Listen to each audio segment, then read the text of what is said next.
My name is Meet Patel. I am one of the cardiology fellow, and over past 5 to 6 years, I have given more than 20 interviews. I've taken more than 20 interviews, and I've taken close to 50 mock interviews. And I can tell you something. There is a persistent pattern that works every single time. When I was interviewing in 2019 for internal medicine residency, my first interview went terribly wrong. And my second interview was probably one of the best interviews I ever gave. And you know what changed in between those interviews? I was giving interview with one of my mentors. And once I finished my interview, my friend came and started giving the interview. And when he was giving interview, I was watching closely. The way he was answering the question was like this. One of the reasons why I want to come to your program is this. I would definitely love to be part of your program. And when I saw him, I realized that he was talking too slowly. But what I also realized was I was talking too fast. So what I changed is I tried to talk calmly. And when I practiced that, I realized that my presence and maturity improved dramatically right away. And that's what helped me crack my second interview. And that's where I actually end up matching. One of the tips that I give to people with whom I do mock interviews is to practice as if you have taken benzodiazepine. So imagine you are on benzo and then do a mirror practice and see how your performance improves. Second important point is prepare, prepare, and prepare. Now, as an IMGs, we are not used to giving interviews, and that's why our preparation means a lot. What I mean by preparation is not cramming answers. What I mean by preparation is knowing yourself better. And once you know yourself better, you will exactly know what things you can put forward in the interview. And once you have that clear in your mind, you do enough mirror practice and hand gestures and everything so that it becomes your second nature during the interview. And that's where you look most authentic. Third and most important point of this video is to understand that your state of mind attracts opportunities for you. If you're happy, calm and relaxed and then you go for interview, it will surely hit very differently. And one of the things that I do to improve my interview performance is I pray before the interview. I say, God, take me wherever my service is needed. It doesn't matter what part of the world you want me to take it. Take me wherever my service is needed the most. If it's needed in this hospital, be it so. If it's any other place, I'm willing to go. My intelligence is finite, yours is infinite. So please guide me. I surrender to you. Wherever you take, I'll be happy. Once I do this prayer, I hit a mindset where I'm completely relaxed and I give my best interview all the time. If your beliefs are different, what you can do is you can just talk to your family or friend or see your pet's picture, anything that works for you. And that will surely help you crack the interview in the best way. Let me explain you another important point with an example. So I was giving interview at a place where I had to interview with 5 different faculties. And I was at a friend's place, not completely at ease with my comfort zone. And my first interview was with a program director. So what happened was that interview did not go as well as I would have wanted it to be. So all I did was for next 15 minutes, I just closed my eyes and sat. I had a 30-minute break between 2 interviews. And after those 15 minutes, when I opened my eyes, I was so much more relaxed and at ease. And after that, all 4 interviews went excellent. And the only thing that changed was my mind was more at ease. I was more calm, more comfortable. It wasn't that I had a different skill set or I was a different person. It's just that my mind was more relaxed, and that's what made all the difference. Understand that anxiety is the number 1 killer of opportunities.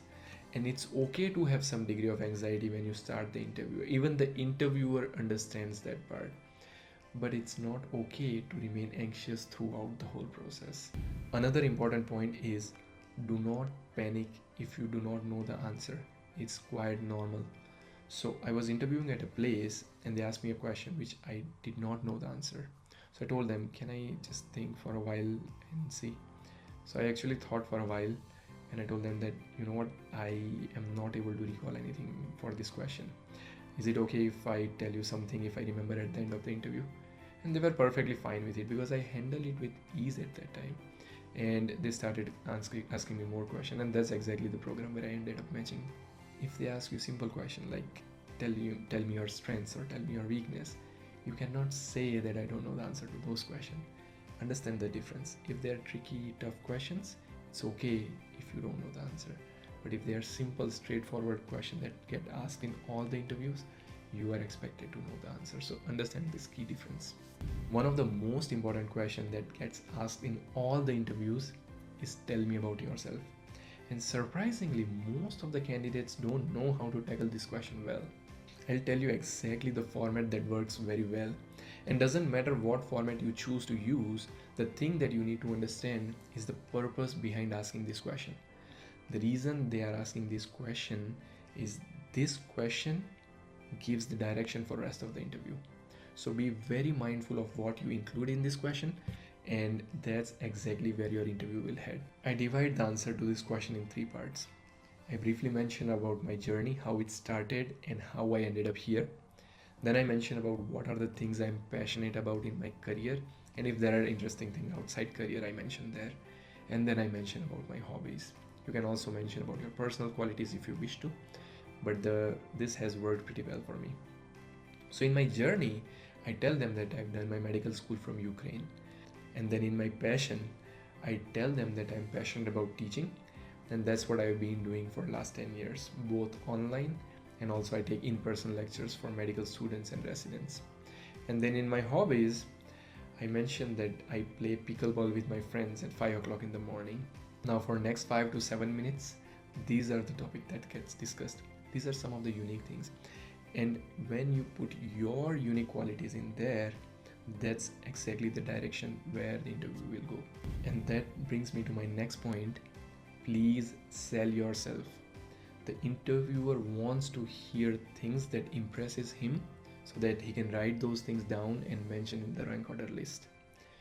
Many times as IMGs, we are just trying to be too humble or downselling ourselves. I have made that mistake as well. And please avoid that mistake. I'll give you a few examples. So I was taking interview of a candidate for fellowship, and when the right question came, she told me that she has been a class topper throughout her medical school. Not only that, she was also editor for one of the main journals in that country. And what she said was actually reflective in her CV as well, because she had more than 50 publications. Because she told me, that helped me understand that she's an exceptional candidate. And I did mention that in her evaluation. Another candidate who was interviewing from a very far place, he told me clearly that your program is my top choice because my wife lives there, and that's why I want to come there.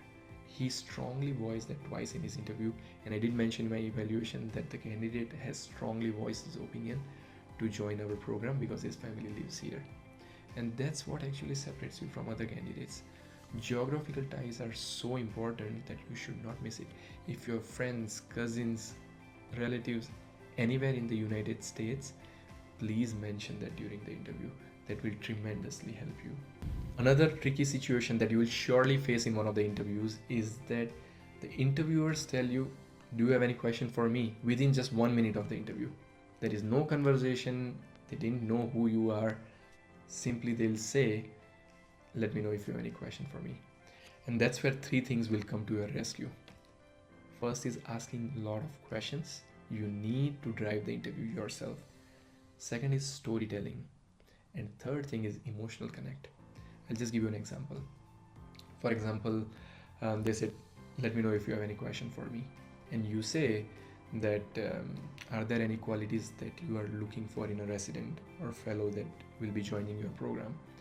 And they said that, oh, you know what, we are looking for hardworking and humble residents. And on that note, if you have something similar to those points, you need to mention at that time. You can say something like that. Because you mentioned about honesty and humility, I would like to add something. You know what, I come from a background where my father was farmer, and they have instilled in me this property of hard work. I've seen my father wake up early in the morning to do his work. And also I come from a very humble background, so humility comes naturally to me. Something in that line. When you tell that, it automatically builds a connection with the interviewer, and then you go to the next question. At least keep 5 to 6 questions ready for these kind of interviews, because these are the interviews where they rely on you to drive the interview.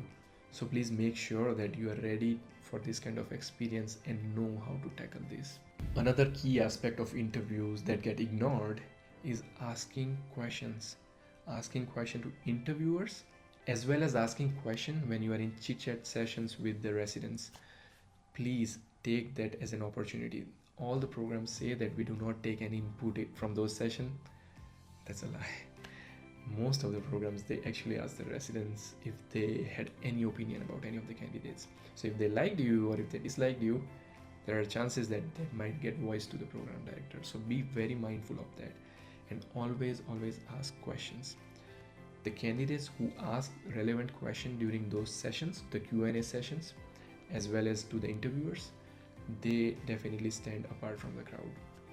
When I was in one of those sessions, when I was a resident, there were like 8 candidates interviewing, and out of those, there was only one guy who asked excellent question, multiple questions, excellent questions. Others, they asked just one question and there was dead silence. When my chief resident asked me if there was any exceptional candidate, I gave his name, because that person really asked good questions, was genuinely interested in our program, and that made all the difference. So please ensure that you ask enough questions.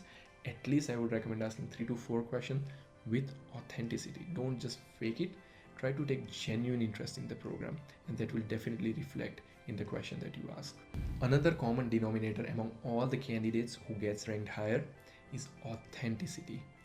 These are the candidates who have a perfect blend of confidence and humility. And one thing that I recognize is they are all very honest. And I'll give you 2 examples about this. When I was giving interview for fellowship, they asked me about my research experience and how much cardiology exposure do I have. And I was brutally honest about that.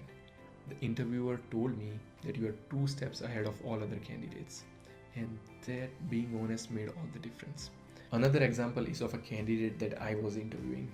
And when I asked him about his QI project, he told me that, you know what, this was actually my program director's idea. I just joined in his research idea and contributed to the team. And I absolutely loved that answer, because there was no mention about that. He could have just said some stories about it. I would have not known. But he was very honest in his answer, and I really loved it. I mentioned in my comments for the evaluation. Honesty does not mean downselling yourself. It just means that not overselling yourself. Another simple yet common habit that ruins your performance is giving too short answer. I remember taking interview of some of the candidates where I was trying so hard to encourage them, give them positive compliments, but every question that I asked, they would have maybe a 1 word or 1-liner answer. There is no elaboration to it. What are your strengths? My strength is this and this. And they would say it like this. Understand, it's a communication. It's not a test. Now, you don't also want to give too long and boring answer. That also does not work in your favor.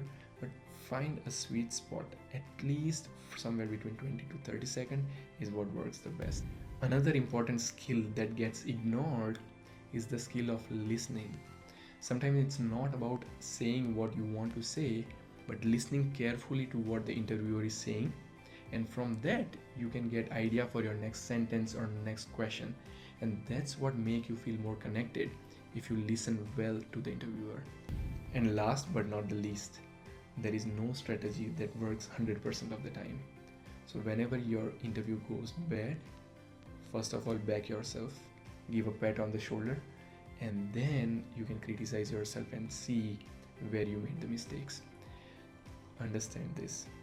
This phase of giving interviews right now is probably the most stressful time that you will ever face. So please make sure that you take care of yourself, and that's what matters the most. Thank you so much for your time, and I really hope that you got some value out of this video.